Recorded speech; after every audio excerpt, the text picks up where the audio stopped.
রাসূল আকরাম সাল্লাল্লাহু আলাইহি ওয়াসাল্লাম বলেছেন, তিন ব্যক্তিকে সম্মান করলে আল্লাহকে সম্মান করা হয়। তোমরা কি জানতে চাও সে তিন ব্যক্তিকে?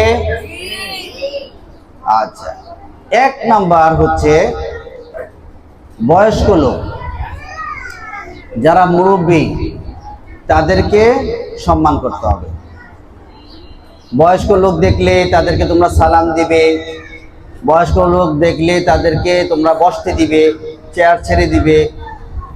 তারা কি চায় তাদের কথা শুনতে হবে, সম্মান করতে হবে। তাহলে এই সম্মানটা আল্লাহকে করা হবে। তোমরা বুঝতে পেরেছ? তাহলে তোমরা চাও না আল্লাহকে সম্মান করতে?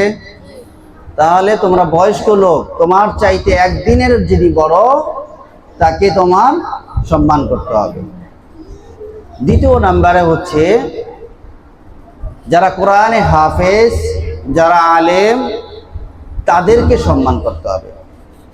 তাদেরকে যদি তুমি সম্মান করো তাহলে আল্লাহকে সম্মান করা হবে। তৃতীয় নাম্বারে হচ্ছে ন্যায়পরায়ণ বাদশাহ। ন্যায়পরায়ণ কি? বাদশাকে সম্মান করা। তাহলে মহান আল্লাহ তাআলাকে সম্মান করা হবে। ন্যায়পরায়ণ বাদশাহ যিনি দেশ পরিচালনা করেন ইসলামিক আইনে, তাকে যদি তুমি সম্মান করো তাহলে আল্লাহ তাআলাকে সম্মান করা হবে। অনেক বিচারক আছে, বাদশাহ আছে, দেশ পরিচালক আছে, তারা দেশে ইসলামিক আইন চালু থাকুক, ইসলামিক ব্যবস্থায় দেশ পরিচালনা হোক, এটা সে চায় না। কিন্তু সে মুসলমান, সে জুমা নামাজ পড়ে, সে ঈদের নামাজ পড়ে, তার মৃত্যুর পরে জানাজার নামাজ হোক, সেটাও সে চায়, এবং মনে মনে জান্নাতে যাবে সেটাও আশা রাখে। কিন্তু আল্লাহর দুনিয়ায় আল্লাহর আইন বাস্তবায়ন হোক সেটা চায়। তাহলে এই লোক কি ন্যায়পরায়ণ বাদশা হলো?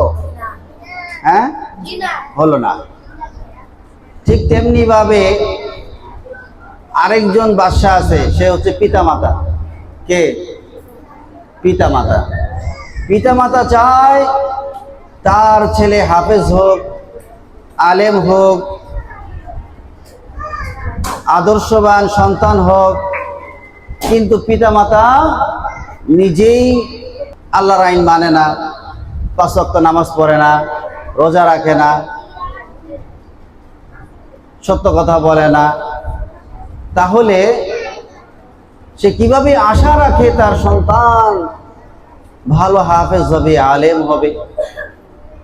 এই জন্য পিতামাতাকে বলবো যে আপনি নিজে ইসলামিক পরিবেশে চলে আসেন, আপনার সন্তান ইসলামিক পরিবেশে অটোমেটিক বড় হয়ে যাবে। আপনার জীবন এলোমেলো থাকবে, আপনার সন্তানের জীবনটাও এলোমেলো হয়ে যাবে।